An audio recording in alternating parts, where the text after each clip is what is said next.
Bom dia a todos. Então vamos recomeçar para a gente hoje concluir tudo que a gente falou durante a semana. Na verdade, tem muito conteúdo ainda para passar para vocês, bastante coisa. Eu vou tentar ser bastante rápido para eu conseguir terminar tudo que eu planejei para o curso durante a semana. Temos muitas coisas ainda para apontar, né? Eu não sei se eu já estou aqui, se eu já consigo compartilhar, já consigo compartilhar minha tela.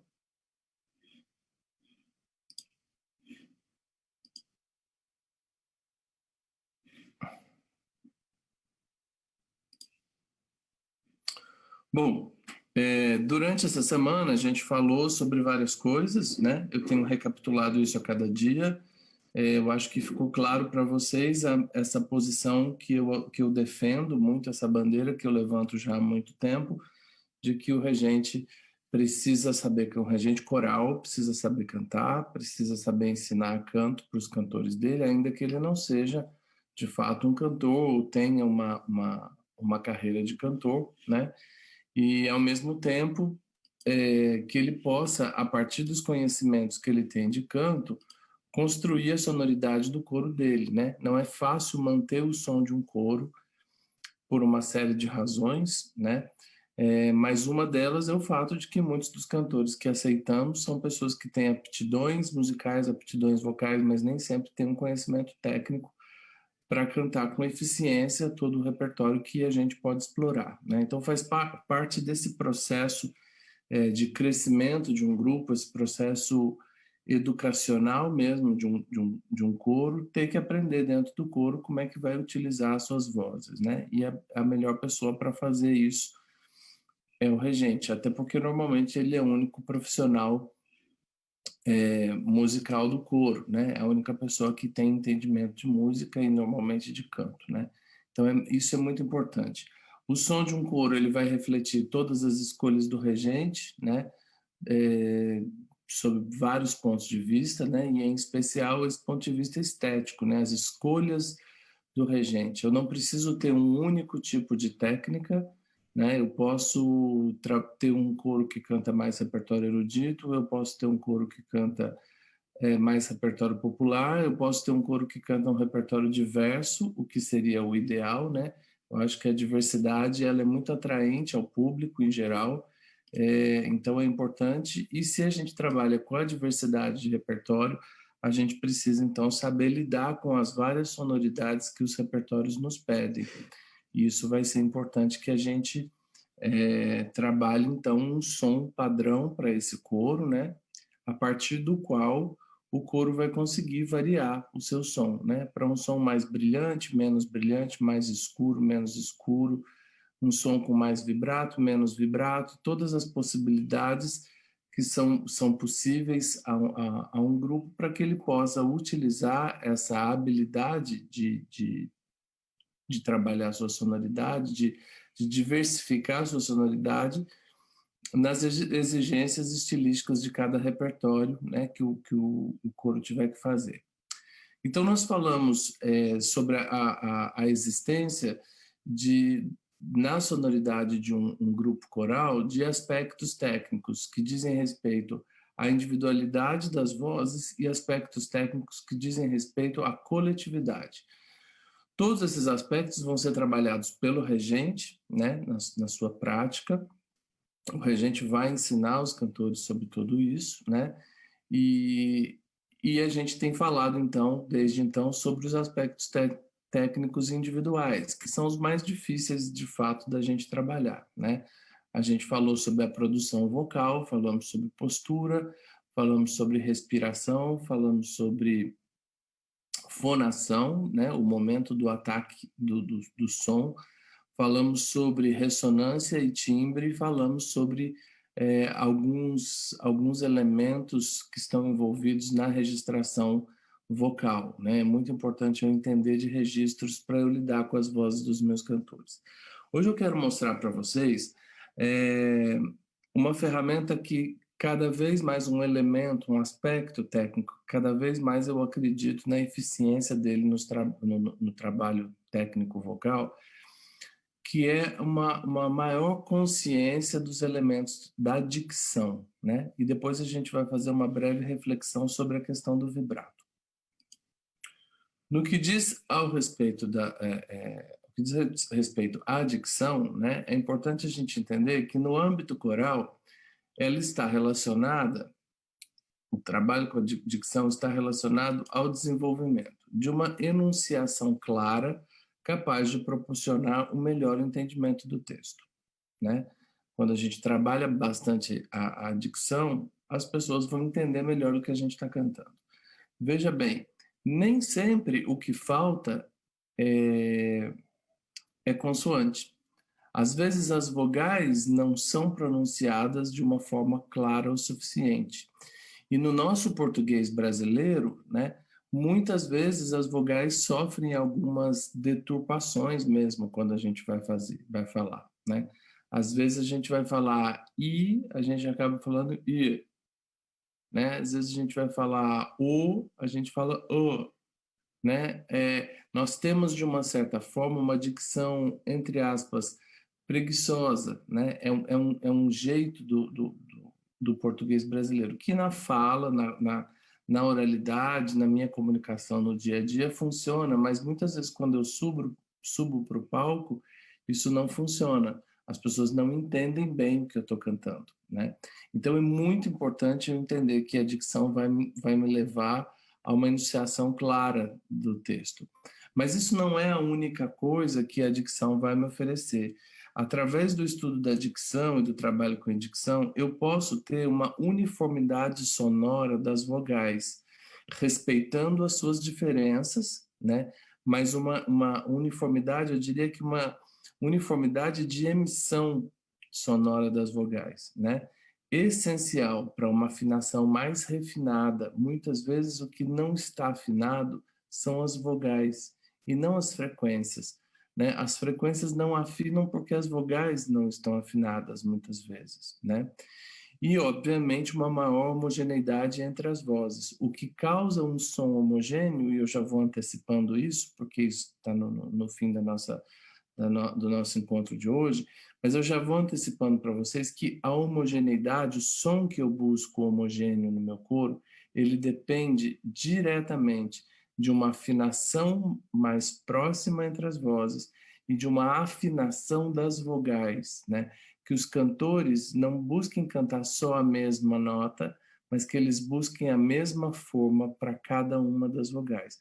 Todos os meus cantores, o coro inteiro, usar a mesma postura para fazer cada uma das vogais. Nós usamos posturas muito diferentes, muitas vezes, né? É possível se fazer a, é possível se fazer a, é possível se fazer a, né? Eu fiz 3 sons diferentes que se cada cantor que eu tiver no coro cantar com uma abertura de boca diferente, esse a, eu não vou ter um som homogêneo, né? Se eu quero que um cantor fure, é só eu pedir para ele cantar com a boca diferente dos outros, né?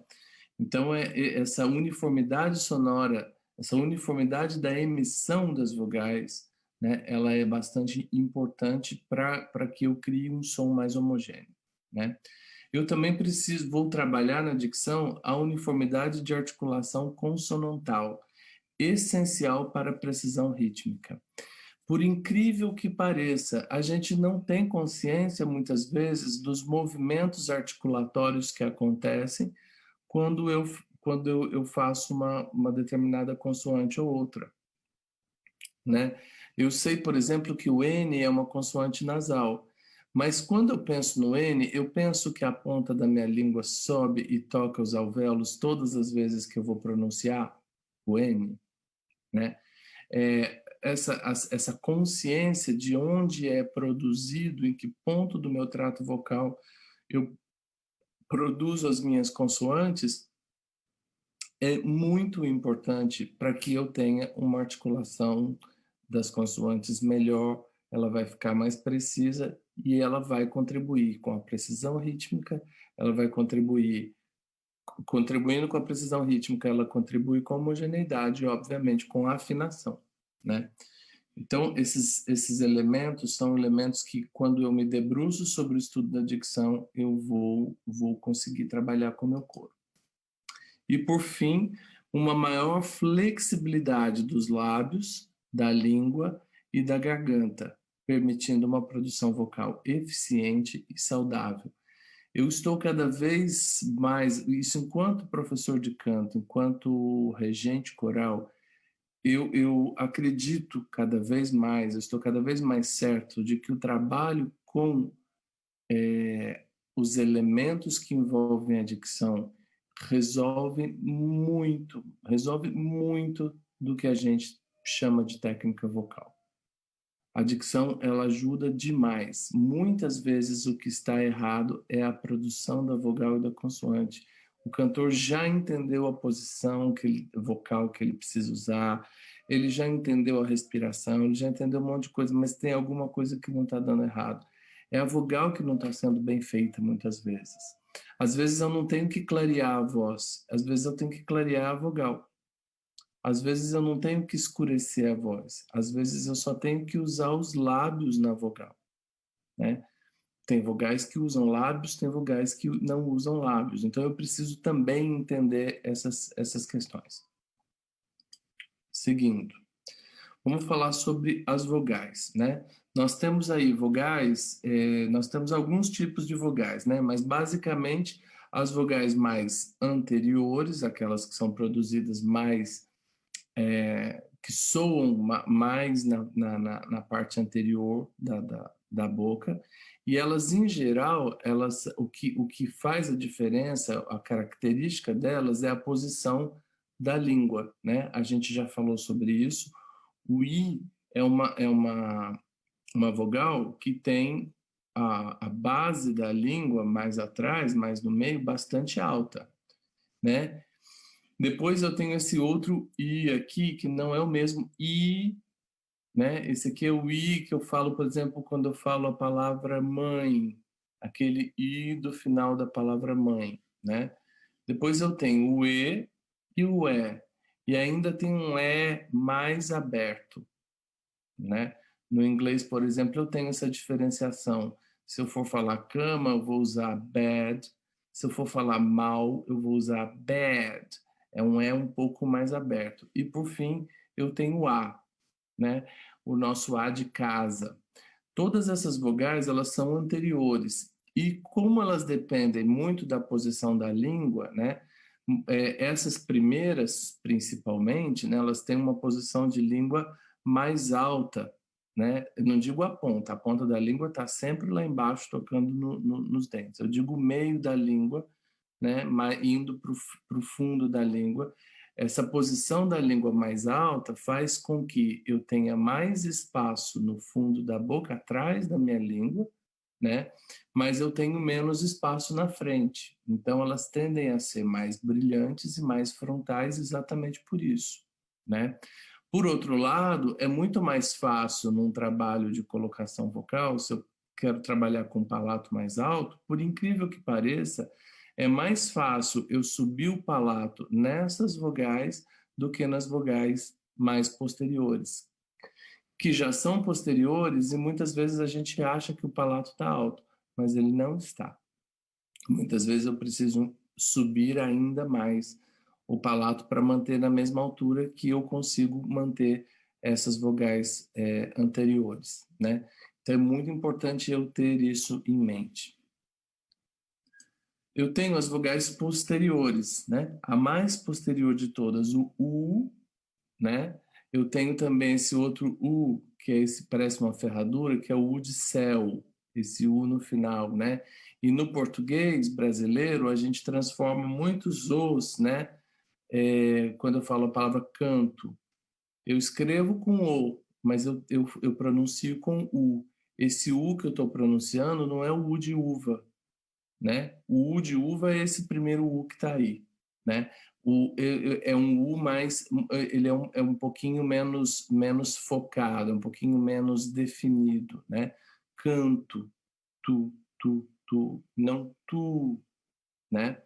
Eu tenho o som do O, que é esse aqui, o terceiro. Eu tenho o som do O e eu tenho o som de um A, que a gente raramente usa no português brasileiro, mas que é usado em outras línguas, né? Então eu preciso inclusive saber a diferença entre A e A. Se eu vou trabalhar com um repertório mais erudito, ainda que a pronúncia da voz falada seja com A, por exemplo, no italiano, seja um A mais aberto, no canto, às vezes utilizar esse A mais arredondado, A, né, que é o A de father do inglês, né, por exemplo, é, vai proporcionar uma sonoridade muito mais interessante, porque neste A eu tenho um pouco mais de redondez no som, né? A minha laringe está um pouco mais baixa, o palato está alto, obviamente, né? Eu tenho ainda o que eu chamo de vogais, o que eu chamo não, né? O que são as vogais centrais ou neutras, né? Aquelas vogais que, por exemplo, esse A de ponta cabeça é o A final da palavra casa. O primeiro A que eu falo em casa é esse aqui, ó. Mas o último, casa. Eu não falo casa, né? Normalmente a gente fala casa. Ele é mais central, né? Ele fica mais no centro da boca. Eu tenho o famoso schwa ou schwa, né? No alemão schwa, no inglês schwa, que é esse som aqui. No alemão a gente vai usar ele na palavra, por exemplo, liebe, esse som de mais para dentro, mais central, né? E ainda tem uma que a gente usa muito um pouco no português, na oralidade, mas que a gente usa muito no inglês, que é essa, que é o som de but, love. Esse som de mais central, ele pode ajudar muito a gente no trabalho com o canto, principalmente na região aguda, né? Essas vogais centrais mais neutras, né? Às vezes você está lá numa nota muito aguda, você passa, tem que cantar um A, você passa de A para né? Como um but, a vogal vai soar como A para quem está ouvindo e o cantor vai ter um pouquinho mais de espaço, um pouco mais de relaxamento para fazer aquela nota. Então, conhecer essas possibilidades de vogais é muito importante. Bom, os harmônicos agudos, essenciais para as vogais frontais, né? Quanto mais frontal, mais harmônicos agudos eu vou ter, né? Requerem uma postura mais frontal da língua e um espaço mais estreito na área frontal da boca, né? Aquilo que eu falei, como a língua está meio que na diagonal, né? Quanto mais perto desse I, mais alta está a minha língua, né? Lembrando que quando eu falo alto, eu vou insistir com isso. Não é a língua toda, né? É só você falar I que você vai entender que parte da língua que está alta, né? É mais profundo que ela fica alta e toca os molares, inclusive superiores, né?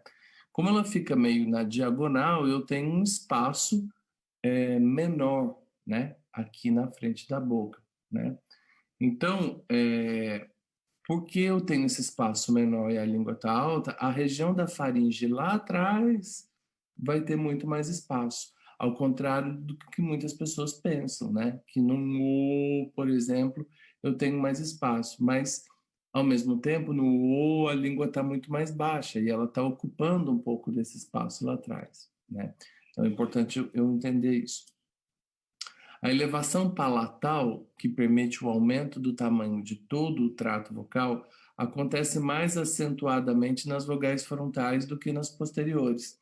As posteriores, como a gente já tem um arredondamento da região orofaringe, a gente já tem uma exploração de espaço, ela nos faz acreditar muitas vezes que o palato está alto, né? E é muito importante que a gente pense num palato mais alto para você ter esse alongamento do trato vocal, né? Quando o palato sobe, a laringe desce, né? O contrário nem sempre é verdadeiro, mas quando o palato sobe, a minha laringe vai descer. Isso faz com que o meu trato vocal se alongue e me dê um espaço de ressonância maior. Eu vou ter vozes mais ressonantes se eu trabalho esse alongamento, né? Então, nessas vogais primeiras que eu coloquei aqui, né, é muito mais fácil eu ter esse palato alto, né? Eu canto um I com palato normal, por exemplo. E se eu subir o palato, eu vou ter um alongamento muito maior. E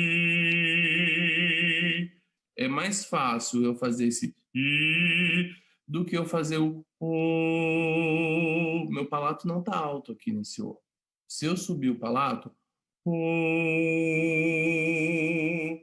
imediatamente a minha voz ganha mais ressonância, né? Então, o importante é eu pensar em manter esse palato alto mais fácil de eu alcançar nessas vogais e eu trazer para essas, né? É, é, é, é sempre muito bacana o resultado disso com cantores, quando eles começam a, a descobrir essas possibilidades, né? No trabalho com vogais, na prática coral, né, é, tensões, tipos de colocação, cantar como se fala, modificação das vogais, que a gente chama aqui de ajustamento, e unificação a partir da diferenciação, são as práticas que eu deveria buscar, né? Então, eu preciso, antes de mais nada, entender que para eu cantar uma vogal, eu preciso cantar como eu falo essa vogal, né?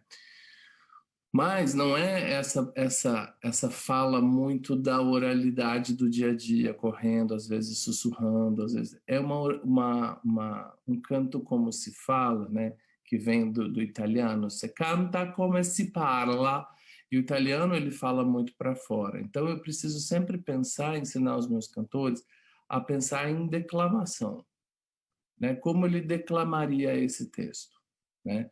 A gente precisa o tempo todo pensar em declamação. Isso vai nos ajudar muito, né? Eu preciso, isso que eu chamo de modificação de vogais aqui, né, esse ajustamento, diz respeito à região aguda. Depois que eu passo da voz mista para a voz de cabeça, né, muitas vezes o I ele vai ter que assumir a posição desse outro I aqui que tem um pouco mais de espaço. E esse I vai ter que assumir a posição desse E. Isso não faz com que as vogais percam a sua qualidade sonora, pelo contrário, ajuda com que elas soem melhor. Se eu tenho um E para cantar na região aguda, eu dou o espaço do E, eu vou cantar muito mais eficientemente esse E, né? É, da mesma forma, o E eu vou cantar como se fosse um A, né? O A eu vou cantar como se fosse esse A mais arredondado, esse A eu vou cantar como se fosse um o eu vou cantar como se fosse um O, e o O eu vou cantar como se fosse um U, né? Não fazendo o biquinho do U, mas dando aquele espaço do U, né? Isso não é truque, isso é uma ciência das vogais, a gente pode ver nos livros do Miller, do Sundberg, maiores explicações, mesmo na minha tese, tem maiores explicações sobre essa modificação das vogais, né? Ela deve acontecer já na voz de cabeça, né? Não antes disso, né? Eu canto a vogal que tem mais espaço, mais próxima daquela vogal que eu tenho que cantar. Isso me ajuda a dar um espaço maior para eu poder cantar aquela nota na região aguda, né? E eu preciso entender também que, respeitando a diferenciação entre as vogais, eu preciso unificar essa emissão delas, né? O ponto de emissão, aonde eu vou cantar, né? Aonde eu vou colocar essas vogais, né? Eu gosto muito de partir da ideia de canta como você fala, né? Eu tenho que cantar uma nota qualquer com a vogal A. Eu falo A. Eu vou cantar A. Sempre pensando numa declamação. Isso funciona. Bom, eu sei que fonética não é uma coisa que a gente está acostumado a usar no dia a dia, né? Quer dizer, eu estou porque eu tenho que dar aula sobre isso, mas é muito importante que o regente comece a utilizar, é, buscar esse conhecimento de como que a fonética pode auxiliá-lo em muitas coisas, né? Conhecer, é, aprender a fazer a transcrição fonética dos vários idiomas, por exemplo, que a gente canta em coro, pode nos ajudar a ter uma pronúncia muito melhor desses idiomas, né?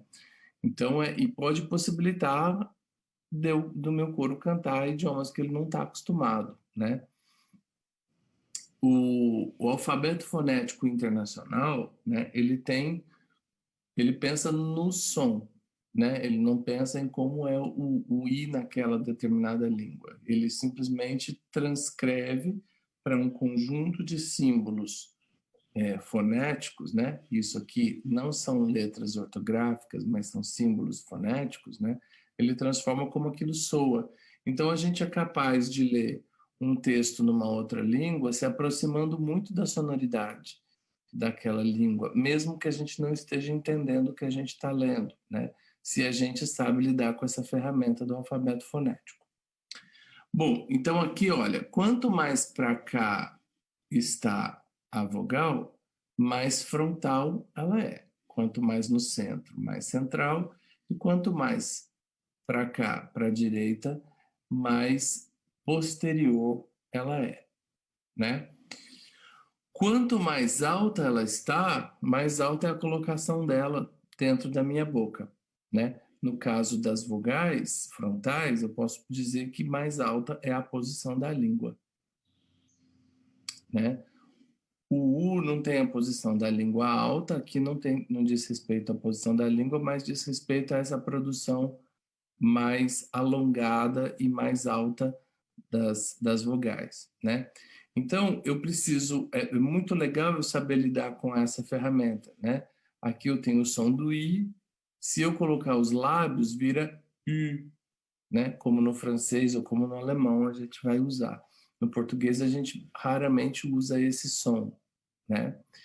Eu tenho o E, se eu colocar os lábios, E. Entre o I e o E, eu tenho aquele I de mãe, que no inglês seria o I de if, né? Eu não falo if, né? Ou with, eu falo with, if, né? Também no alemão eu não falo mit, mas eu falo mit, né? Então, e se eu usar esse Y maiúsculo, é esse mesmo I, só que com os lábios, né? Descendo a posição da língua, eu vou chegar a um E. E se eu colocar os lábios, eu vou fazer né? Então, existe uma diferença entre E e E. No francês, vocês vão encontrar este som, este som, este som, este e este e este, né? Existem todos esses sons. Tem muitos sons diferentes de E no francês, né? Quando eu falo Deus, Dieu. Quando eu falo flor, fleur, né? Que é diferente do E e do E, né? E ainda tem em outras línguas, né, esse E, que é mais aberto ainda que esse E, né? Já mostrei para vocês no inglês, bad, bad, né? E tem o A, e também esse A. Ah, e aqui no centro tem o A final das palavras todas que a gente fala. Quando eu falo naquela janela, esse último A, né? Na janela da casa, todos esses As mais átonos, eles soam no português brasileiro com este som, né? E aqui eu tenho as posteriores. Enfim, eu só queria colocar isso para vocês verem que existe um estudo muito grande sobre os sons fonéticos, né? Sobre cada um desses sons. Alguns são próprios, nem todos esses sons nós temos no português, nem todos eu tenho no latim, nem todos eu tenho no alemão, né? Mas, por exemplo, no francês eu tenho vários deles, né? E outras línguas que a gente nem tem muito contato vão ter outros, né? Esse aqui, por exemplo, tem no português de Portugal e tem também no russo. É um i mais no meio da boca. U, né? É difícil fazer esse som, né? Mas no russo ele é muito comum. E também quando a gente vê muitos portugueses fazendo, muitas vezes, em vez de fazer esse i, eles fazem esse. Então, é bastante interessante saber lidar com esses sons. E mais interessante ainda, se você, ao aprender a lidar com essa ferramenta, você ensina os seus cantores também a usá-la, né? Isso pode ajudar bastante. Um coro culto vai soar um coro culto. Um coro que sabe, ele sempre vai soar que ele sabe. Tudo soa, gente. O que o coro sabe, o que o coro não sabe, soa. Bom, como que seria o trabalho das vogais no ensaio coral? Primeiro, eu preciso conscientizar os meus cantores da postura de cada uma delas, né? E da forma, principalmente. Então, eu preciso, os meus cantores baixos, por exemplo, eles têm muita dificuldade de cantar a vogal I, principalmente na região médio-aguda, né? O baixo vai cantando I, ele tende a cantar não fica I. Quando você explica para ele exatamente a postura da língua no I, como é a postura da língua no I, ele consegue, sem fazer muito esforço, sem fazer força para cantar, ele consegue pronunciar um I melhor. Muitas vezes o que a gente não tem é uma consciência de como produzir. Mesma coisa o A. Sopranos odeiam A na região médio grave em geral, né? O A começa a ficar gostoso para elas depois que passa o Ré, né? Até então elas não acham, o soprano gosta de I, quase todo mundo gosta de I, só baixos e barítonos que não, né? Mas em geral, sopranos têm essa dificuldade de encontrar o A, porque é difícil fazer um A que é claro, né? E com palato alto. Né? Normalmente a gente tende ou a baixar o palato para ele ficar claro, e ele destoa, né? Ou a gente tende a entubar, mantém o palato alto, mas faz é muito comum, a gente vê isso com muito, principalmente em sopranos, elas fazem isso direto, né? Então é importante eu conscientizar os meus cantores da diferença de cada vogal e depois pensar numa emissão única, né? Para todas elas, uma mesma forma. Então, vamos pensar numa boca mais vertical, que abre para baixo. Eu mantenho a minha mandíbula mais para dentro e não para fora, e faço a sequência.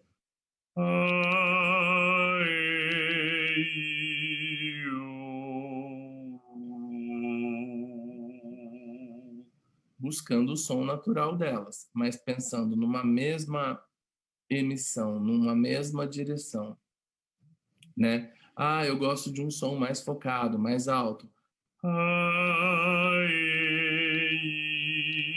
Não pode ter diferença. Percebe que eu mudei o tipo de emissão? Eu mudei o tipo de espaço que eu estava dando dentro da boca, né? Então eu desmontei o meu palato quando eu passei para o E.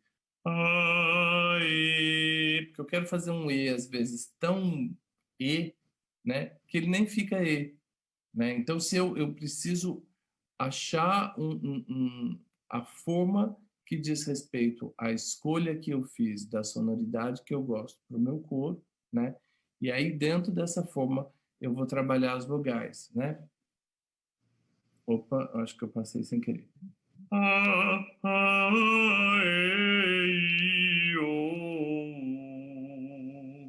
Né? Sempre mantendo a mesma posição, né? Lá na minha tese de doutorado vocês vão encontrar milhões de exercícios de dicção, né? E aqui tem uns que eu gosto muito que envolvem o E e o E, né?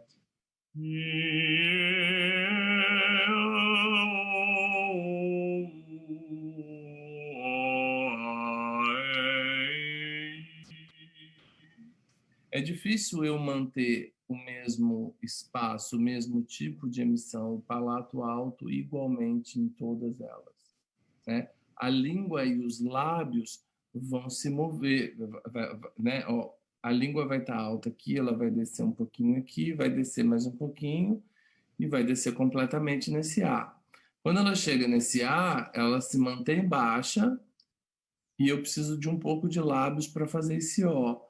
Depois eu preciso de mais lábios para fazer o O e mais lábios para fazer o U, né? Se eu fizer numa mesma nota, fica mais fácil de eu ensinar, né?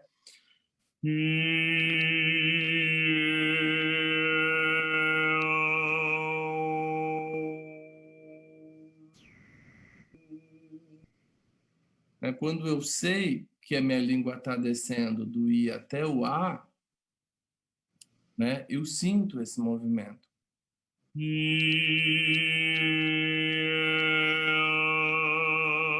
E aí, quando eu chego no A, eu só preciso usar os lábios.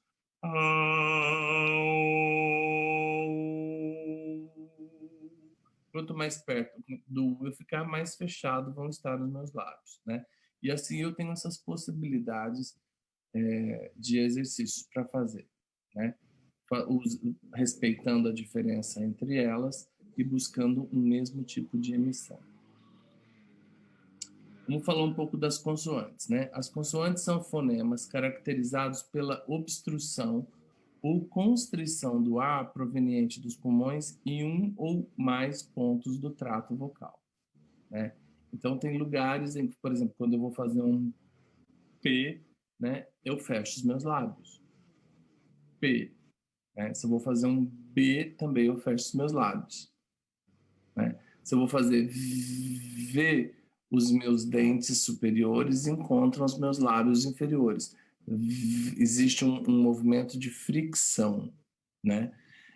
Então, quando eu entendo a natureza de cada consoante, eu posso explorar essas consoantes de uma forma muito mais expressiva na declamação dos textos que o meu coro vai cantar, né?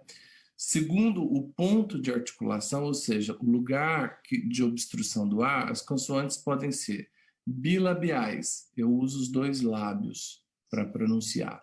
Labiodentais, eu uso os lábios e os dentes. Lingodentais, a minha língua sobe e encontra os dentes superiores. Alveolares, acima dos dentes, né, na parte de trás, eu tenho os alvéolos, né? O que fica logo acima, aquele lugar que a gente sente logo acima dos dentes superiores, a gente chama de alvéolos, ou pós-alveolares, mais para trás. Eu tenho ainda um ponto de articulação palatal, que é lá no palato mole, né? Ou velar, que é mais para trás, ou próximo da úvula, né?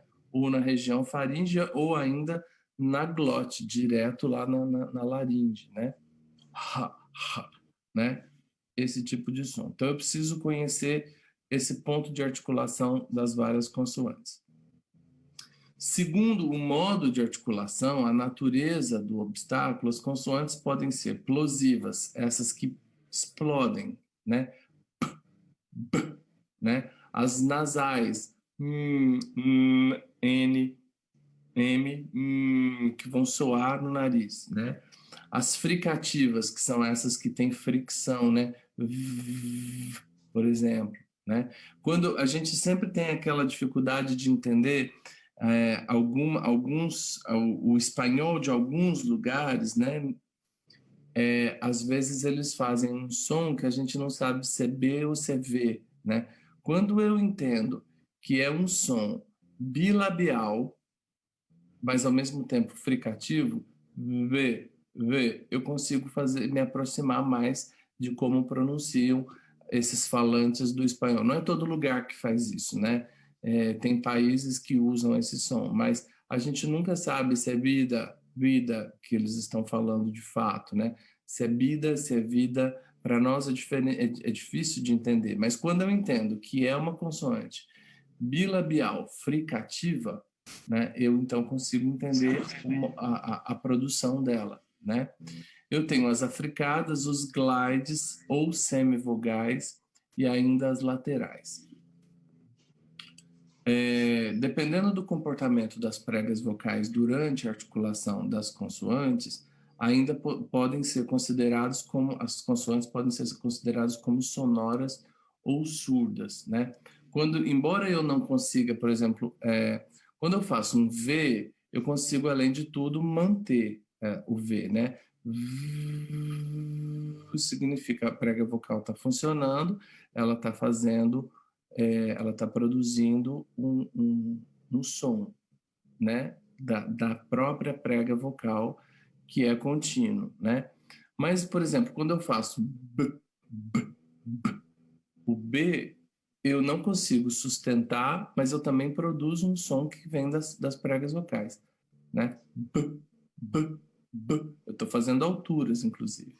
Quando eu faço um S, eu não faço um som que vem das pregas vocais. É só um ar que eu estou soltando, né? Então eu posso dizer que o S ela é surda e não é sonora, como é o caso do B, do V e de tantas outras que colocam as pregas em vibração naquele momento. Bom, vamos falar sobre consoantes e ressonância, né? As consoantes devem ser utilizadas como uma ferramenta de expressividade do texto a ser cantada e ainda contribuir para a melhor execução e precisão do ritmo. Já falei isso várias vezes, né? Tem algumas consoantes que elas soam um pouco no palco. Então, se eu aprendo a lidar bem com elas, eu tendo a aumentar a capacidade de expressividade dos meus cantores, né? Às vezes a gente tem que exagerar para que no palco aquilo soe minimamente, né? Elas são excelentes ferramentas pedagógicas, ao mesmo tempo, para o aprimoramento do equilíbrio da ressonância vocal, né? O ganho de brilho ou arredondamento. Então, eu posso utilizar consoantes nasais nesse equilíbrio da ressonância. A gente já falou sobre isso. Eu preciso de um som muito redondo, eu uso o M. Eu preciso de um som mais pontudo, eu uso N.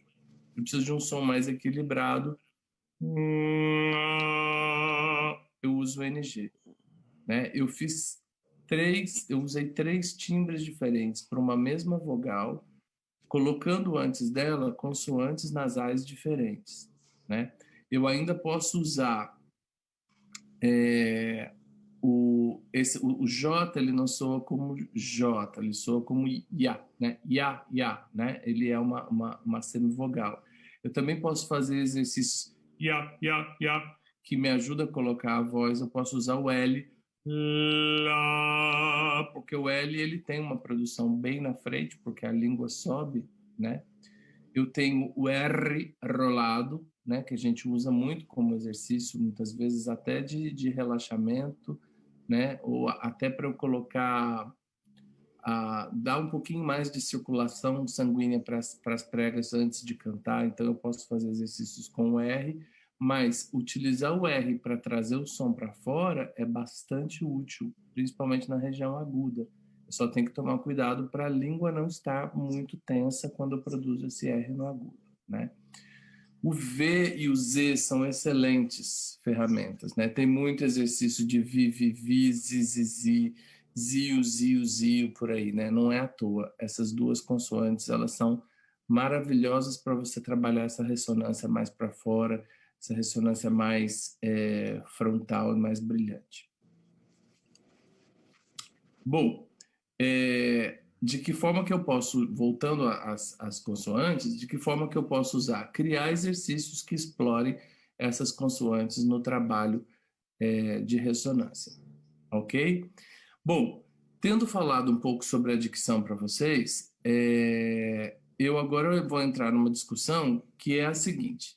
Quando eu trabalho todas essas coisas, eu tenho um grupo que de forma muito eficaz produz a voz, né?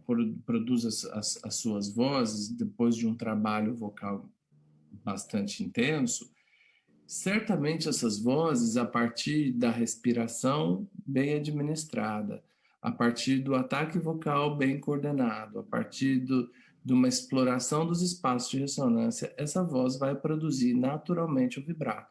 Vocês devem ter percebido que quase todos os exemplos que eu dei para vocês, a minha voz vibra. Eu nem penso nisso, que ela vai vibrar. Não sou eu que coloco o vibrato. Ele sai naturalmente com a minha voz, né? É claro que com a idade esse vibrato pode aumentar, né? Quanto mais volume eu colocar, maior vai ser a percepção do outro, do meu vibrato. Quanto menos volume, menor vai ser essa percepção. Ele está ali, do mesmo tamanho, mas a percepção dele muda, né? Se eu canto com um som mais escuro, esse vibrato vai ser muito mais perceptível do que se eu canto com um som claro, né? Então tem uma série de coisas, mas existe aí uma natureza do vibrato. A questão é que na atividade coral, o vibrato ele causa uma grande polêmica, há uma briga, né, entre professores de canto em geral e regentes, porque o regente, ele normalmente, ele quer e ele é orientado para isso, né? Ele quer que as vozes não vibrem com esse vibrato, né? Mesmo sendo natural, às vezes ele é um pouco grande e às vezes ele vai causar uma falta de homogeneidade ou principalmente ele pode alterar a afinação, né? De algum naipe. Então existe uma briga entre professores que falam, não, o vibrato tem que ser usado porque o vibrato ele é saudável. Tirar o vibrato, você consegue, mas você consegue às custas de muita técnica e ainda assim, um mínimo de tensão você vai ter que fazer para segurar esse vibrato, né? Ainda que não seja uma tensão que vai ser prejudicial para a voz, mas existe, né? Quando eu tenho uma produção livre, quanto mais eu deixo meu vibrato ir, mais livre eu sinto a minha garganta. A partir do momento que eu começo a segurar, eu sinto que eu não estou plenamente livre cantando, né? Isso vai acontecer na medida que a gente vai trabalhando técnica vocal, isso vai acontecer com as vozes, né? Agora imagina eu que sou professor de canto, ensino muitos dos meus alunos a cantar com vibrato e chego no ensaio do coro, aquele vibrato me incomoda profundamente, porque os acordes não se fecham como eu gostaria que eles se fechassem, né? Eu vivo em crise, para ser bem sincero, né? Eu vivo em crise, porque é claro que tem repertórios que vão me permitir o uso do vibrato, aí eu fico mais em paz, mas tem repertórios que não, né? Então, existe muitas vezes um cuidado que a gente precisa tomar. A gente precisa, antes de assumir uma postura sim ou não ao vibrato, a gente precisa conhecer algumas coisas, né, que a gente vai refletir aqui agora, né? O vibrato, como eu falei, ele é um fenômeno natural do canto, caracterizado por uma variação da altura do som. Então, eu canto e o som ele sofre essa variação de altura mesmo, né? Como resultado de impulsos neurológicos que ocorrem a partir de uma relação bem coordenada e balanceada entre os mecanismos respiratório e fonatório, né? A laringe, o pulmão, o apoio, está tudo funcionando muito bem. Eu adquiri aquela técnica que eu buscava. Aí, porque eu adquiri aquela técnica, como resultado, eu tenho junto dela o vibrato. O vibrato, muitas vezes, ele significa liberdade de som. Um instrumento livre, ele vibra. O relaxamento e a coordenação e administração de tudo isso vai fazer com que a minha voz vibre. É muito difícil, depois que eu adquiro toda essa consistência vocal, é muito difícil segurar o vibrato. Não que ele vai vir com um vibrato enorme, mas se eu tenho no meu naipe de sopranos 3 sopranos, uma vibra e 2 não, aquela que vibra certamente tem uma produção mais saudável, mas ela vai estragar todo o som do seu soprano. Se as 3 vibram, você vai ter um som bastante ressonante, né? Mas ele também não vai ser tão homogêneo assim. Então você vai ter que apelar para a forma das vogais. Ainda assim, em muitos momentos você vai ter que pedir para eles controlarem. Deixar para soltar na última nota, né? Você canta e vibra só na última, o que colore o som, né? Então tem uns segredinhos que a gente usa, né? Justamente vai cantar trechos de coloratura, trechos muito rápidos, não dá para vibrar, mas aí é mais fácil de controlar, né? Quando eu tô cantando trechos que são rápidos, né? O problema são nas notas sustentadas. Diferentes sons referentes ao vibrato. É interessante a gente entender isso. Existe o que eu chamo de straight tone. Straight tone é o som sem vibrato, né? Eu tiro. Esse é o som desejado por muitos regentes, né? No mundo inteiro. E regentes especialistas em tudo quanto é tipo de música, né? Desde arranjos de música popular até música romântica, passando pelo período renascentista, barroco, muita gente prefere trabalhar com straight tone, independente se ele é estilístico ou não, se ele faz, se é do estilo tirar todo o vibrato, o regente prefere porque ele gosta daquele som liso. Se você tem um coro bem afinado, né, os acordes vão soar mais afinados sem o vibrato, muitas vezes, né?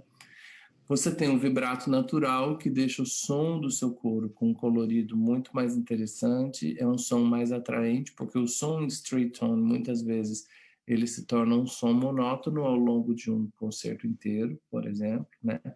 E você tem o que a gente tem que evitar, de fato, que eu coloquei ali como trêmulo, mas tem vários nomes para isso, né? Que é aquele vibrato mais exagerado, né? Porque tem gente que, além do vibrato natural, a pessoa ainda vibra mais, sabe? Tem gente que quer vibrar ainda mais, eu não entendo por quê, né? Mas tem cantores, e não precisa ser cantores muito velhos, às vezes cantores muito jovens, né? É, querem cantar assim, porque acham que estão cantando mais impostado, que está mais bonito, quando na verdade não está, né? A voz tá balançada. Agora, existem mesmo vozes que ficaram balançadas, ou por uma técnica inadequada, ou pelo uso excessivo da voz, né? E existe, não só no canto lírico, né? Os exemplos que eu dou são líricos, porque eu tenho uma formação de canto lírico, mas isso pode acontecer também no canto popular, principalmente com quem abusa do vibrato, cantando estilos como sertanejo, como rock, que tem bastante vibrato e que se canta com uma pressão de ar grande muitas vezes, né? Então eu preciso entender o que, que eu faço com isso no coro. O trêmulo tem que cortar. O vibrato natural, se ele é natural, eu tenho que aprender a administrar, né? E lembrando sempre que o straight tone, ele me ajuda demais a afinar muitas coisas, mas um concerto inteiro, com tudo retinho, sem muita vibrância, sem o vibrato nas vozes, pode se tornar um concerto um pouco monótono e chato. Você tem que apelar para muitos outros elementos interpretativos, né, para que o concerto seja atraente ao seu público. Tirar o vibrato e manter a ressonância, isso é um problema para brasileiro. O brasileiro não sabe fazer isso. Regente brasileiro às vezes vai estudar fora ou começa a comprar CD, a gente descobre os coros ingleses, né? Em algum momento da nossa vida a gente descobre os coros ingleses. E eles soam tão homogêneos, né? Com um som que é tão bonito, aí a gente quer fazer aqui no Brasil o mesmo som. A gente esquece que existe uma tradição, existe uma filosofia anglicana por trás daquele som do menino cantor, né? E é uma tradição que a gente não tem, a gente não construiu ainda isso, né? Então, o que acontece? A gente quer que os coros brasileiros soem daquela forma. Aí eu tenho um bom coro, que é afinado, e eu vou buscar o som do coro inglês. E a primeira coisa que eu faço é tirar o vibrato das vozes.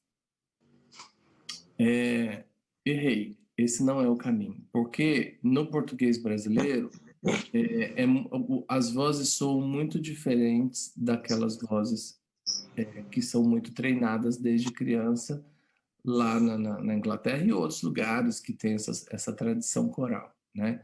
O que acontece é que eu vou cantar, eu canto um som que é livre. O regente vira para mim e fala, tira o vibrato. Aí, em vez de eu fazer isso aqui, que é o mesmo som, só que sem vibrato, eu faço eu subo um pouquinho a laringe, abro o cantinho e crio um straight tone branco, né? Que pode servir para algumas coisas, para alguns repertórios, mas que não serve para outros. Aí o soprano começa a ir para o agudo com esse som e o som começa a miar. E a gente já escutou isso muitas vezes, porque eu diria que 80% dos naipes de soprano no Brasil inteiro são miados. Aquele som apertado, né, que a gente vê que está desconfortável, não está gostoso de cantar, mas elas estão ali firme e forte, né, fazendo aquele som, porque elas tiraram o espaço de ressonância. Quando eu falo espaço de ressonância, eu estou falando de uma laringe um pouco mais, uma postura um pouco mais confortável para ela. Quando eu inspiro e a minha laringe desce, eu produzo um som mais rico em harmônicos que tende a vibrar. Eu preciso aprender a manter a mesma ressonância e tirar o vibrato, parar de vibrar naquele mesmo lugar.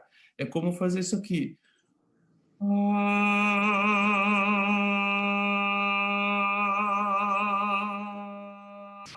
Eu tenho que aprender com a mesma produção de som, né? Tirar e colocar na mesma nota. Eu preciso treinar isso com os cantores que têm vibrato, mostrando para eles que eles podem parar o vibrato. Como que ele para? Ele para, ele pede, ele mesmo dá um comando para o vibrato parar. Ele vai adquirindo esse controle. No começo é mais difícil, depois ele vai aprendendo a controlar. O que não pode é ele confundir que uma voz sem vibrato é uma voz sem ressonância grave, né? Então ele está cantando com vibrato, aí ele passa por um som mais aerado. O regente pede sem vibrato, imediatamente ele já faz esse som. Aqui no médio que eu estou cantando tá tudo bem, mas na medida que eu for para o agudo, isso vai me custar, porque o som vai começar a ficar apertado, estridente, chato. Às vezes ele é lisinho, né? Eu tenho 10 sopranos cantando igualzinho, mas completamente sem ressonância. né? Sem ressonância grave, que eu digo, sem um espaço de ressonância. E de uma forma apertada, você vê que está apertado. Isso custa muito aos cantores, né? Um grupo que ensaia todos os dias cantando assim, esse grupo vai sofrer vocalmente, né? Então é importante eu entender isso. E isso é uma prática que, para qualquer coro inglês, é muito mais fácil fazer, porque eles estão acostumados, existe uma tradição de se cantar daquela forma. Eles não estão tensionando tanto quanto nós tensionamos muitas vezes, porque a gente não tem essa tradição, né? A forma como a gente fala o português brasileiro não nos leva a um som ressonante, né? Esse som ressonante que eu digo é sempre, eu estou falando de ressonância grave, né? De espaço de ressonância. A gente não tem essa busca, né? Na nossa música muitas vezes. E aí eu chego no coro, eu preciso de um pouco mais de ressonância, preciso buscar esse conforto. A saúde vocal, o conforto, muitas vezes me leva a um som que tem um vibratinho, ainda que leve, mas tem um vibratinho ali, né? E é muito importante eu aprender a lidar com isso, manter o mesmo timbre, mesmo quando eu tiro o vibrato, né? Manter a mesma ressonância. No canto coral, como a gente já falou, o uso precisa ser variado do vibrato, né? E o vibrato ele pode ser utilizado como uma ferramenta expressiva.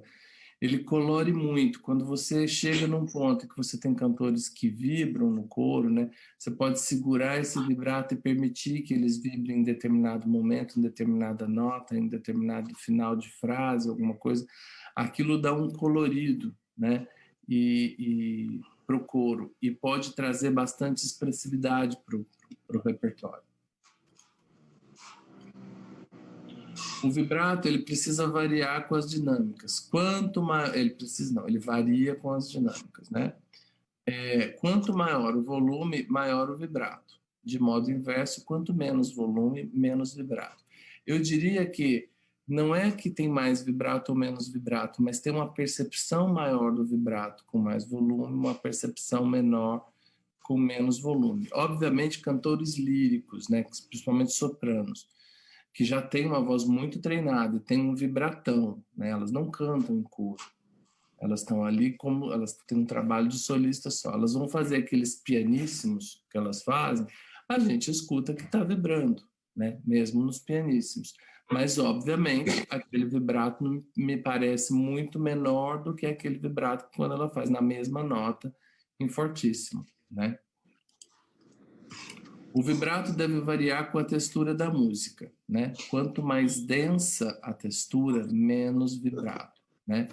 Quanto mais contrapontística a coisa for, né, menos vibrato eu devo usar, né?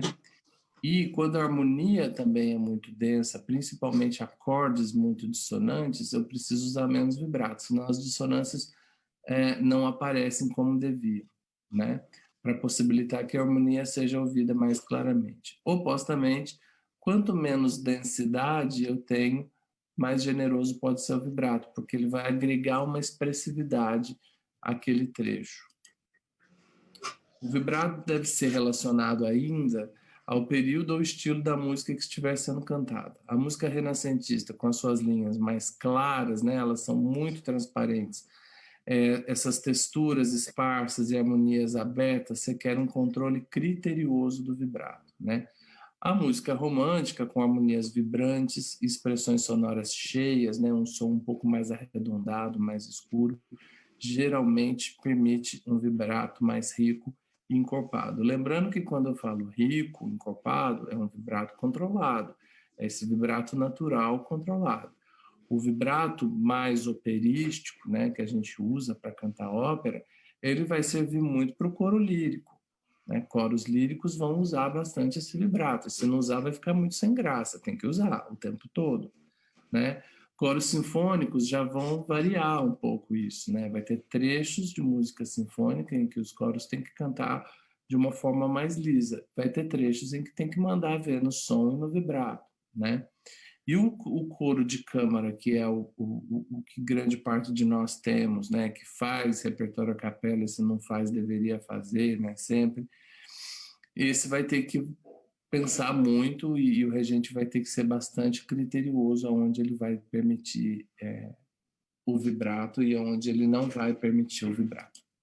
Bom, eu então vou falar rapidamente sobre os aspectos técnicos coletivos, porque a gente já falou sobre eles desde o primeiro dia, né? De diversas formas eu apontei para vocês sobre questões relacionadas aos aspectos técnicos coletivos, né? Vamos falar então primeiro da homogeneidade.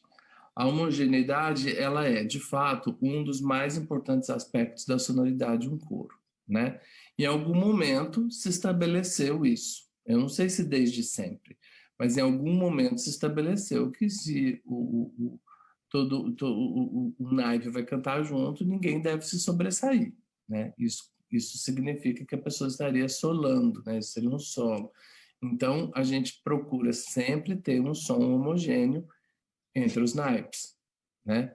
E isso é uma marca entre coros, né? Eu diria que, assim, quanto mais homogêneo é a sonoridade de um coro, mais esse coro é apreciado, né? Nos coros amadores, há uma grande heterogeneidade entre as características vocais dos cantores. Gente, isso atrapalha muito, porque e não tem o que fazer, né? O que tem que fazer é trabalhar a vogal, trabalhar a afinação para se alcançar a homogeneidade. Mas, em especial no Brasil, em que há uma grande mistura de raças, principalmente, né? Seria muito mais fácil você pegar, por exemplo, um coro sueco, né, em que todo mundo é muito parecido, né, as pessoas têm formações muito parecidas, a raça é muito parecida, todo mundo é muito parecido, é mais fácil você ter, e as pessoas cantam em coro, buscando uma mesma sonoridade desde criança, né, é muito mais fácil você ter um coro mais homogêneo, né. Nós temos essa heterogeneidade muito grande entre os nossos cantores, né? Eles vêm de profissões diferentes, a gente tem vozes muito diferentes no Brasil, inclusive entre estudantes de canto, você vê vozes muito diferentes, né? Pessoas que estudam canto buscam a mesma técnica e soam completamente diferentes umas das outras, né?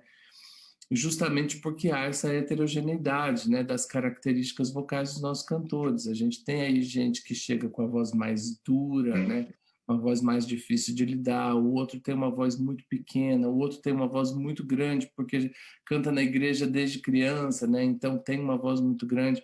A gente tem tantos tipos vocais nos nossos grupos que é muito difícil criar uma sonoridade homogênea e equilibrada por conta disso. Então, o caminho que a gente vai buscar é esse que a gente já tem falado, vogais e afinação, né? A construção dessa mistura homogênea do som, ela depende de uma produção vocal refinada, que é o que eu acabei de falar, né? Vogais e muita leveza do som, do grave ao agudo, né? Ensina o seu coro a cantar leve e você terá grandes resultados, né? A gente tende a colocar muito som muitas vezes. Eu, inclusive, tenho um pouco essa tendência e eu tenho que brigar comigo mesmo para refinar o som do meu coro, senão eu começo a deixar o som do coro muito pesado e às vezes até um pouco gritado. Isso é muito comum quando você está buscando, você quer aquele forte, que soe forte, né? Nós somos latinos e nós temos a tendência de exagerar um pouco às vezes.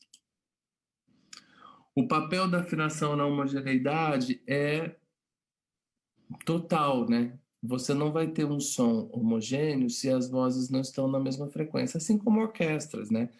Quanto mais afinado, mais afinados individualmente são os violinistas de um naipe de violinos, mais homogêneo vai ser o som daquele naipe de violinos. O mesmo vai acontecer no coro, né? O mesmo, eu preciso trabalhar os meus cantores ensinando para eles o que é o batimento, né? O batimento é um choquinho que dá entre duas vozes quando você canta a mesma nota, você vê que parece que não está na mesma nota porque está dando um choquinho entre elas ali, né? Eu preciso ensinar os meus cantores a escutar esse choquinho e tirar esse choquinho, tentar cantar exatamente igual a nota do meu colega da direita e do meu colega da esquerda. Isso vai criando afinação mais próxima, uma voz da outra, né? E isso ajuda muito na homogeneidade. O que eu quero dizer é que quanto mais você investe na afinação individual dos seus cantores, mais homogêneo vai ser o som que você vai ter, né? E para conseguir essa afinação também entra um pouco, bastante, não um pouco, o aspecto da afinação das vogais, né? Você criar uma emissão muito parecida, respeitando a diferença entre vogais, mas uma emissão parecida para todas as vogais, né? Isso vai, se você, todo mundo usa uma abertura não muito grande de boca, mas uma abertura da boca para baixo, né? Aliás, gente, só abrindo um parênteses, a gente tende a articular demais quando a gente canta. Esse excesso de articulação faz com que a voz fique assim, ó, como eu estou falando agora. A gente não precisa articular demais, né? Ficar mexendo a boca demais e abrindo a boca demais. Isso é mais prejudicial para o som do que vocês imaginam. Abre mais a boca quando vai para o agudo. No médio grave não precisa abrir a boca demais, nem nos As, porque o que faz um A funcionar é a configuração que existe lá dentro da boca, né? Mas voltando a essa questão da homogeneidade, eu preciso refinar a afinação dos meus cantores, ter cantores muito afinados para eu ter um som homogêneo. E claro, se eu refino as vogais, vai ficar mais fácil deles chegarem nessa afinação conjunta, né? Daqui a pouco a gente vai falar sobre afinação, eu vou repetir a mesma coisa. Bom, o vibrato que a gente acabou de falar, arredondamento dos lábios, escurecendo todas as vogais ou uniformidade dos sons vocálicos, né? São os caminhos que eu tenho que aprender a lidar, né? Quando eu falo arregaçando as mangas, às vezes a gente quer que o som de um coro ele venha homogêneo de graça, gratuitamente. Isso não existe. Tirar o vibrato dos seus cantores não vai resolver seu problema. O coro vai continuar sem homogeneidade se você só faz isso, né? Arredondar os lábios de todos os seus cantores e botar um biquinho ajuda o som a ficar homogêneo, sim, mas é um som sem personalidade, né? É um som que fica todo arredondado, né? Mas ele perde, você tira do coro o que você tem de melhor. Nós falamos aqui em cima que nós temos no Brasil uma heterogeneidade muito grande de vozes. Essa pode ser a marca do nosso canto coral brasileiro. Esse pode ser o som do canto coral brasileiro. A gente sabe o som de um coro sueco, muitas vezes, o som de um coro inglês, né? O som de um coro espanhol, o som de um coro argentino. Os coros argentinos são maravilhosos, assim como os coros venezuelanos, né? A gente não tem essa qualidade no Brasil ainda. Nós temos grandes coros, excelentes coros, mas considerando o tamanho do Brasil, nós temos poucos grandes coros, né? Então, muitas vezes a gente busca essa homogeneidade tirando do coro brasileiro o que ele tem de mais rico, que é a heterogeneidade das vozes, né? Porque eu vou lá, eu boto um biquinho, todo mundo arredondo, todo mundo fica tudo igualzinho, mas fica um som impessoal, né? Um som sem personalidade. O que eu tenho que fazer? Arregaçar as mangas, trabalhar a uniformidade das vogais e trabalhar a afinação do coro. Assim eu vou ter um som homogêneo, né? E às vezes no dia a dia a gente tem uma preguiça porque a gente tem que resolver a coisa logo, porque tem apresentação. Vou deixar isso para depois, vou deixar isso para depois. E o meu coro continua cantando mal sempre, né? Aí eu vou lá e faço uma cena. Aí eu ponho uma cena, a cena faz sucesso. E na verdade, eu vou embora feliz porque o coro fez sucesso. Mas lá no fundo você sabe que você não trabalhou musicalmente seus cantores como você deveria, né? Do ponto de vista da afinação e principalmente de vogais, que eu acho que não é uma prática comum no Brasil, né? A gente trabalhar a sonoridade a partir das vogais. Isso seria muito de grande valia para a nossa prática, para a atividade coral, se a gente educar os nossos cantores a cantar vogais de forma mais uniforme. Vamos falar um pouco sobre equilíbrio. Bom, o equilíbrio sonoro está intimamente ligado à busca pela homogeneidade. Se eu estou buscando homogeneidade, eu estou buscando equilíbrio. Cada instrumento vocal possui as suas características timbrísticas únicas. Isso é sensacional. O canto coral, ele não pode ser aquela coisa, eu vou tirando é, os excessos que eu tenho nas vozes. Pelo contrário, eu uso o que as vozes têm de mais bacana, né, para construir um som, uma mistura homogênea a partir dessas diferenças, né? Mas como cada instrumento tem suas características únicas, né? Isso implica que talvez equilibrar seja mais fácil do que misturar de forma homogênea, né? A homogeneidade vai depender muito de eu trabalhar esse timbre das vogais e a afinação, né? E porque as pessoas têm vozes muito diferentes. Mas o equilíbrio é um pouco mais fácil, porque o equilíbrio ele está relacionado a quantidades de pessoas nos naipes, ele está relacionado à dinâmica, né? Eu posso tirar um pouco de volume. O que eu não gosto é desse som de coro que a gente põe um biquinho de ouro em todo mundo e achamos que resolvemos tudo, né? Mas eu posso pedir para as pessoas cantarem mais leve, e sempre a partir do mais leve eu vou adquirir um equilíbrio maior dentro do coro, porque é sempre mais fácil pedir para eles cantarem mais. Então, educa o seu coro para cantar leve, que quando você precisar de mais som, ele vai saber fazer. O equilíbrio, tanto entre naipes, né, e entre cantores do naipe, está relacionado a essa gradação, a gradações de intensidade, né? Número de cantores no coro e qualidade vocal de cada cantor, né? É difícil você equilibrar um coro que você tem um naipe de tenores que todo mundo estuda canto e um naipe de sopranos que ninguém estuda canto, né? É melhor você ter três tenores que estudam canto, três tenores que não estudam canto, três sopranos que estudam canto, três sopranos que não estudam canto. Eu sei que na vida não é assim, né? Na realidade, no dia a dia, não é assim, né? Três e três, seria ótimo se fosse, né? Eu sei que não é assim, até porque a gente sempre vai ter 450 sopranos, né? 30 contraltos, sendo que dessas 30, 20 são sopranos que cantam de peito, né? E 10 são mesos. Às vezes, das 10 mesos, 9 são mesos e uma é contralto, né? É a unicórnio do coro, né? Aí você tem ali um número de tenores, assim, você deve ter o quê? Uns 10 tenores, né? E um baixo, né? Que é um barítono que não tem notas tão graves, né? Esse desequilíbrio é muito comum nos coros, não com números tão distantes, eu estou brincando, mas é, acontece muito da gente ter muito mais sopranos do que as outras vozes. A gente tem, às vezes, em alguns lugares mais tenores do que barítonos, em outros lugares mais barítonos do que tenores, né? E raramente a gente tem baixos de verdade, né? Então isso dificulta muito esse equilíbrio que a gente escuta nos CDs. Mas o que eu faço? Eu preciso equilibrar minimamente os números. Eu posso ter aí 8 sopranos e 6 contraltos. Ah, mas só apareceram 4 contraltos. Mas naquelas 8 sopranos, na verdade, vieram 10. E duas delas, elas eram vozes muito pesadas. Às vezes, sopranos pesados ficam melhor cantando de contralto.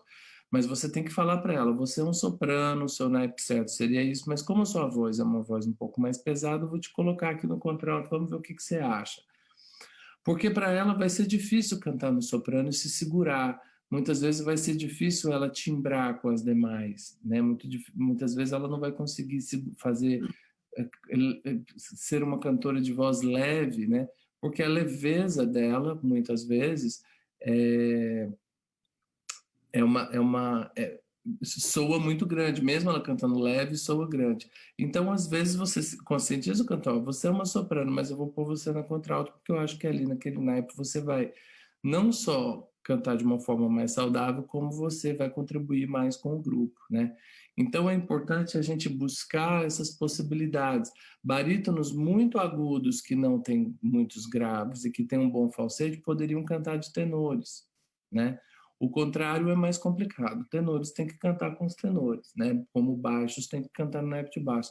Mas os barítonos são coringas excelentes que a gente tem no coro, né? Então eu preciso equilibrar mais ou menos isso. Não precisa ser o mesmo número de pessoas, mas eu preciso aí equilibrar. Ter um pouquinho mais de soprano, um pouco menos de contraltos, né? E se eu tenho um naipe de tenores leve, eu posso ter um naipe de baixos que não seja muito grande, né? O problema é se o tenor canta muito pesado, ou se eles gritam muito. Aí fica complicado equilibrar, mas eu vou ter que aprender a trabalhar a partir da leveza esse equilíbrio, né? E também os números. Agora, ensinar o meu coro a cantar piano, pianíssimo, isso é fundamental, porque com as dinâmicas eu posso conseguir equilibrar. Eu posso pedir num trecho que é meio forte para tenores cantar em piano, por exemplo, enquanto os outros estão cantando em meio forte. E eu vou trabalhando o equilíbrio do coro a partir disso, né? Regentes precisam conhecer as vozes dos seus cantores. Quando você conhece as vozes individualmente do coro, você tem mais possibilidades, né? Você sabe daquela soprano pesada que você pode pôr no contralto para ajudar. Você conhece tão bem aquela voz de barítono que ele se torna seu cúmplice muitas vezes, né? É muito importante que, por maior que seja o seu coro, que você escute os seus cantores individualmente de uma forma regular, uma vez por ano que seja, para ver como que está a voz dele, se o coro não está fazendo mal para a voz dele, se ele está com uma voz saudável, né? E assim você começa a reconhecer as possibilidades que esse cantor tem. Tem muito meio soprano que às vezes começa a cantar de soprano porque tem uma voz de cabeça muito aguda, e de repente elas vão ganhando graves. De repente, depois de um ano cantando com você de soprano, ela se revela um meio soprano que ficaria melhor ali no contralto. E você não percebeu, porque você só escutava o naipe. Né? Então é muito importante escutar os cantores individualmente sempre, não é fazer teste, né? Não é isso que eu estou falando, mas é ouvir sempre essas vozes e ver como elas estão. Isso vai te ajudar muito, conhecer o potencial vocal de cada um dos seus cantores, né? Para trabalhar o equilíbrio também é preciso que você tenha um bom ouvido para ouvir que o soprano está demais, né? E o contralto está de menos. Ou às vezes o contralto está cantando uma passagem com muita voz de peito, né? E aí elas mandam ver. Então, mesmo tendo menos contralto do que sopranos, sopranos cantam com uma elegância que é engolida muitas vezes pela voz de peito das contraltos, que às vezes estão dando som demais, né? Então, eu preciso estar atento a isso.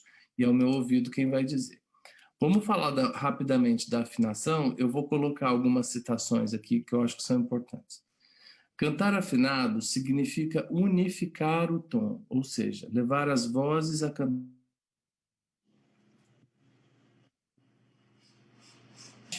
né? O que eu falei, se você faz um A muito aberto e o outro faz um A muito redondo, né? Você provavelmente você não tem timbres compatíveis ali, né?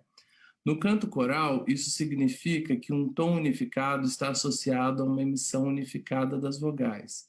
Um timbre vocal dentro de cada naipe unificado por uma emissão vocálica concorde, né? Todo mundo fazendo as vogais igualzinho, né? Dá lugar a um contínuo sonoro integrado que serve de base para uma boa afinação coral. Portanto, tanto as vogais como as notas devem ser afinadas. Eu já falei sobre isso, né? Sobre afinarmos as notas e afinarmos as vogais. Alguns problemas de afinação estão mais ligados a questões de conjunto que a questões vocais individuais, né? Por exemplo, o equilíbrio de acordes, a uniformidade vocálica e a colocação temporal de consoantes sonoras e de tongos. Se eu não defino exatamente onde vão ser colocadas as consoantes e os ditongos, né? Essa falta de uniformidade da articulação pode fazer com que o coro soe desafinado em um pequeno momento.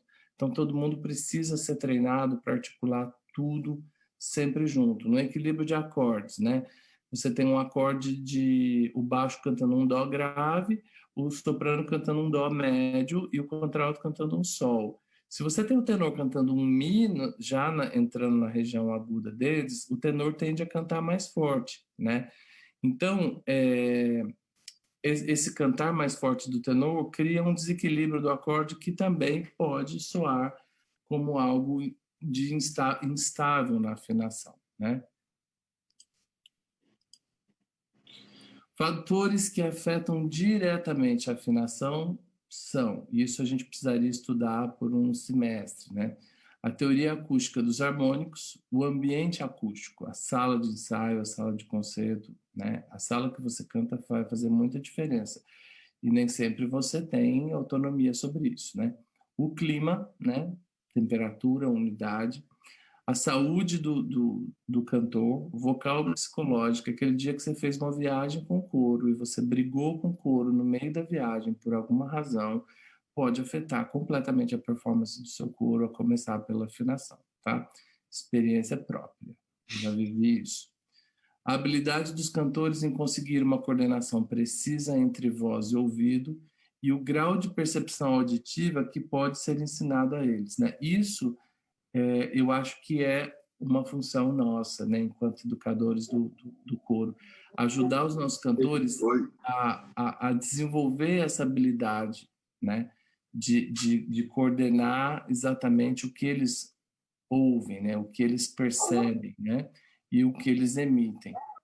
O nível de percepção auditiva dos regentes, né, a gente também, até que ponto a gente está com o ouvido bem treinado. A gente precisa treinar o nosso ouvido sempre, a escutar bem, né?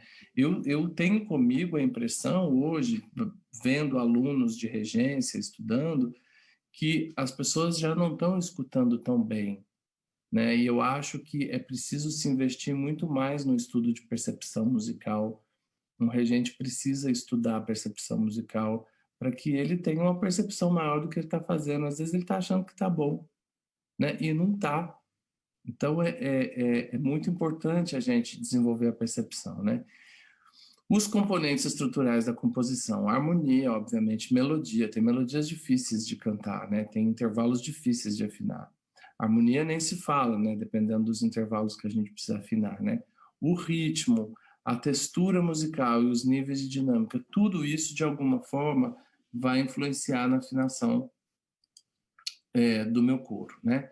E aí, a solução é que os cantores aprendam suas partes vocais tão precisamente e ouçam tão cuidadosa e criticamente que a acuidade da entonação vá além daquela oferecida pelo piano ou pelo diapasão. Essa habilidade combinada com um alto nível de produção vocal e edificada sobre hábitos apropriados de respiração e atenção detalhada aos sons vocálicos pode resultar na aquisição de um som desejado e uma sonoridade que produz excepcional qualidade de conjunto. Bom, era isso que eu queria falar a semana inteira, né? Esse parágrafo, nessa citação do Moore, ela simplesmente diz tudo que eu falei a semana toda, né? Se os meus cantores aprendem bem as suas partes, porque eu ensinei, né? Eles vão cantar melhor, né? E para que eles, se eu combinar essa segurança deles cantarem as suas partes com uma produção vocal bacana, né? Que envolva respiração e uma boa produção das vogais, né? Eu vou ter, então, uma qualidade excepcional de sonoridade do meu conjunto. É isso que eu quis dizer a semana inteira, né? Eu ainda tenho algumas coisas para dizer. Também te acordou para cuspir, né? Oi? Enfim, eu acho que eu já estou finalizando. Agora, sobre precisão rítmica. O ritmo, ele é o elo de ligação, ele é um princípio guia da música, né? Ele é o fator mais forte do que o som em si, para a homogeneidade de cantores individuais no coro. No momento em que o ritmo é aprendido e dominado, então o musicista, o cantor, ele experimenta um tipo de abandono de si mesmo à música. O regente deve auxiliar o coro a desenvolver um senso comum de ritmo interno que propicie uma organização estrutural ao som do coro. Isso não é tão comum quanto se imagina. Na verdade, uma pequena porcentagem de conjuntos corais conseguem, de fato, obter um senso de completa unidade rítmica. Às vezes a gente acha que a gente vive no país do ritmo, né? Porque a gente tem o samba e ritmos muito fortes. A gente acha que o brasileiro às vezes tem muito ritmo, né? Quando o brasileiro canta em coro, ele mostra o quanto ele não tem ritmo para muitas coisas, né? Porque não basta saber dançar, não basta ter a pulsação, precisa ter uma pulsação interna, precisa ter as subdivisões dessa pulsação, né? A subdivisão do tempo em dois, do tempo em 3, do tempo em 4, e manter essa precisão, né? Nós, regentes, temos que desenvolver isso e trabalhar isso com os nossos cantores. Infelizmente, isso é causado com mais frequência pelo fato de que pouquíssimos regentes, e esse autor ressalta, pouquíssimos, possuem um domínio pessoal de ritmo interno, segurança quanto ao tempo e sensibilidade rítmica. Eu confesso a vocês que eu tenho que estudar mais ritmo do que tudo para eu poder fazer um trabalho coral. A precisão rítmica depende de uma boa dicção, logo, os problemas rítmicos podem estar relacionados à articulação das consoantes, né, de uma forma precária, e à duração incorreta do som vocálico e dos ditongos precipitados, né? Às vezes eu tenho que cantar a palavra meu. Meu. Sempre eu vou ter cantor que vai fazer meu, ele vai fazer o U antes da hora, né? Então eu preciso marcar o lugar exato, né, de onde vai acontecer esses ditongos, né? E trabalhar a articulação consonantal no lugar certo. Lembrando que no tempo cai a vogal. Então, se eu vou cantar casa, né, vai vir um pouquinho antes do A. Casa, né? Eu preciso trabalhar isso bastante com o coro, né? É natural, mas precisa ser trabalhada, né? Organização rítmica, pulso, métrica e tempo e frases.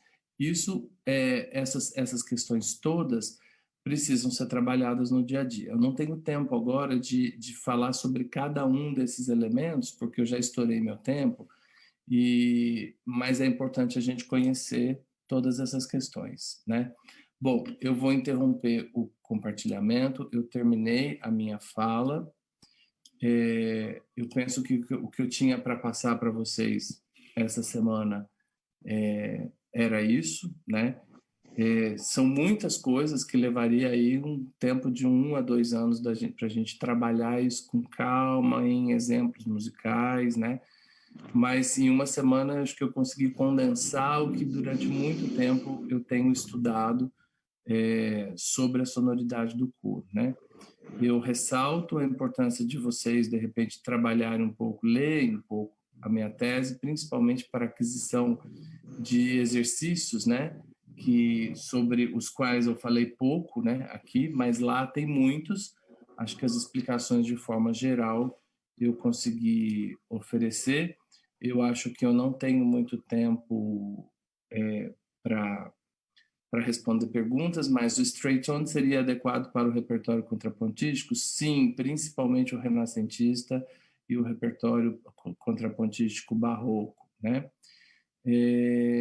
Problemas psicológicos podem fazer o cantor perder a voz? Sim, totalmente, né? Como você desenvolve o ritmo interno no seu estudo pessoal? Eu estudo tudo com o metrônomo, eu gosto muito de estudar com metrônomo, e eu muitas vezes no estudo também coloco o metrônomo para fazer subdivisões, para eu entender que também as subdivisões estão corretas, né? Mas o mais importante é você estudar na frente do espelho o seu gestual e perguntar aos seus cantores se o seu ritmo, não só o seu gesto, se o seu ritmo está claro para eles, né? Eles são um ótimo termômetro, né?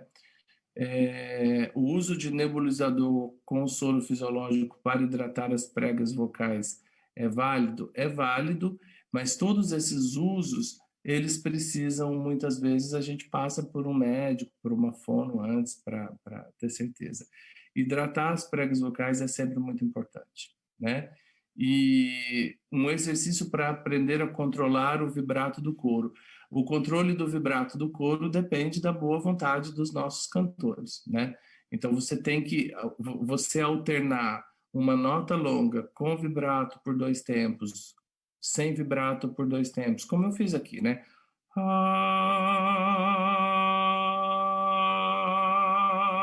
Esse colocar vibrato, tirar vibrato é muito possível. A gente faz muito isso em música antiga, cantar uma frase, pega uma nota sem vibrato e vibra no final, cresce no final. Isso é muito comum. ensina essa prática constantemente para os seus cantores, trabalha dessa forma. Gente, foi um prazer trabalhar com vocês durante essa semana.